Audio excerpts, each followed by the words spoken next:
for that, now normally I would talk about campsites, and it's just with everything that's going on, campsites are closed. So what I thought about doing was getting the owner of a campsite on to tell us about it, and how's it been between lockdown, and how's his thoughts now going forward into the next lockdown. So John, that's a great idea. Thank you.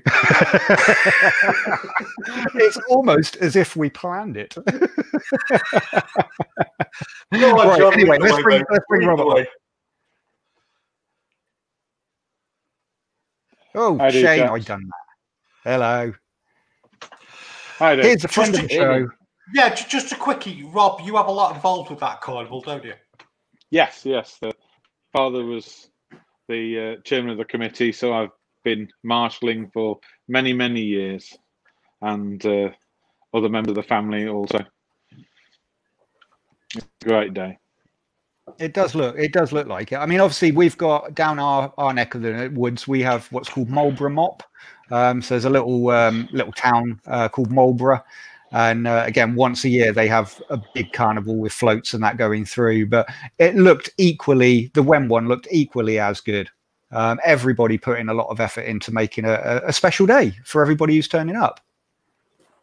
Yeah, you get sort of some massive floats that they've spent lots and lots of time on, down to just the little kids dressed up, walking around as a Frozen or something. So you get the full mix of everything. It is good. So, Rob, you own and run Lower Lacon. I always say it wrong. Is it Lacon or Lacon? Lacon. Lower Lacon Park. So let's just have a quick look at a few pictures here. How many pitches do you have? How many people can you have on site? We've got 270 touring pitches. Wow.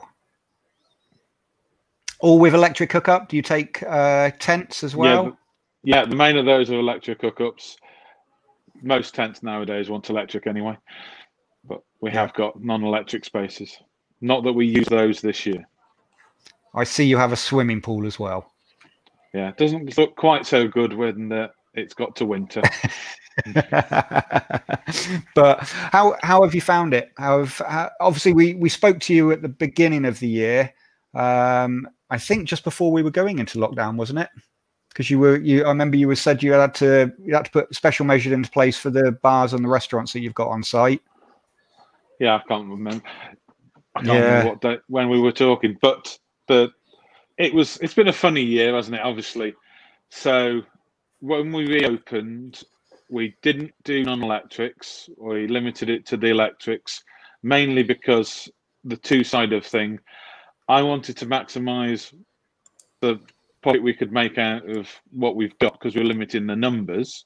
So you only want to keep the bigger pitches going, but also you want to minimise the strain on the toilet blocks and everything, because we opened everything up sort of with the various measures in place, but we opened it up straight away so we wanted to, if they could use their own toilets, they can, but if they can't, they could use ours. Yep. And how have you found the last sort of, between lockdown, that period between lockdown? Have you been busy? Yeah, it sort of trade overall was obviously up because everybody was sort of squeezing their holidays into. I think I looked at it in August, and for that sort of period, we were like 40% up. But on the year, we're still obviously down. I looked at, because somebody told me I was going to be on this tonight, so I looked up the numbers, and on the year from sort of 8th of March to 8th of November, we were actually down by about 20%. So it was nowhere near as bad as I was expecting, but that's only taking into account the touring side, where we've got bars and catering on site. They've had a terrible year because people just aren't coming out to use them. That's not a bad hit, mate, considering, is it, the 20%? No, not at all. But then you've just hit the nail on the head. Then you've also got the extras, such as your bar and your food and everything else, haven't you? Yeah, that's the area that you make more profit normally. And then you lost your fireworks as well, didn't you? Yeah, I decided to pull the plug on them because you spend so much on fireworks. Yes, you're making pitch fee, but actual cost of fireworks to people, if only 50% of them turned up, and we were still open at this point, because it should have been yesterday, you'd have lost money anyway. So it's like financially, it felt like we were heading towards another lockdown or a local lockdown, because it might have been that we were locked down or the customers were locked down. So because the numbers were looking less, we pulled the plug on that with all the events that we've got sort of winter-wise. We're sort of not on the head. So no carnival in Wem this year. We'd have had carnival at the end of the would have had carnival at the end of the summer holidays. For us, we did a tiny beer festival, literally a couple of beers, just in case anybody wanted to come along anyway, which would normally have like 10, 12 beers from local and far afield. We've got no Christmas party, no New Year's party. It's just, with the numbers you've allowed, it's just not worth it, and it's not necessarily safe. So I did have the strangest review I had this year. Somebody gave me, I think it was about a 4-star, 5-star review. Said they had a wonderful time, didn't use the bars, didn't use the catering, didn't use the shop, didn't use the toilets, but it was a great park. And you're thinking, well, he hasn't used much, but as you said earlier, this is the ideal social isolation. Yeah. So it's been a funny year. I almost the Caravan Place Mark has put up a question, and I almost you could go over that. Is, are you taking bookings for next year? But in addition to that, what are your plans? Are you already starting to plan for next year now? Yeah, you've got to always look forward. I'm not planning on at the moment not having artists and things. We invested a load in outdoor sort of tables, picnic benches, so that the bar people that didn't want to go into the bars could still come outside. The sort of table service, that's a bit harder because you've got to have more staff actually working to do table service well. It's like we can all do table service badly, but then who wants to go to a pub like that?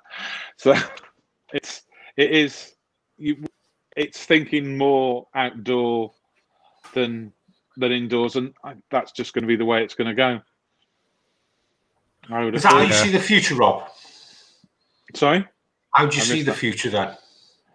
Well, I would have, as you were saying earlier, I would have expected the custom to go up generally, because people don't even look at going camping and don't realise what wonderful things we've got around. It's like you say about Hawkston, not like this year, a couple of years ago, I think it was, I went to Hawkston for my birthday. So me and the wife, I need to exercise more. So that's actually what I did for my birthday. I went round Hawkston. And it's like, it's a great place, same as the museum. We've got lots of wonderful things in England. It's like towns around us. We've also got Shrewsbury, that's a wonderful historic town. You've got Ibridge Gorge, that's got lots of historic things to look at around there. You've got loads of things. I think Albany is a beautiful place as well, Rob. Yeah, another one. And there's loads of these all over the UK. There's lots of things. And buying the motorhome or the tour, whatever, even down to the tent, people are finding stuff, which we've got people that have never done it before. And they're sort of coming into our side of the leisure industry, that they normally have their package thing, and realise that actually Britain's quite beautiful.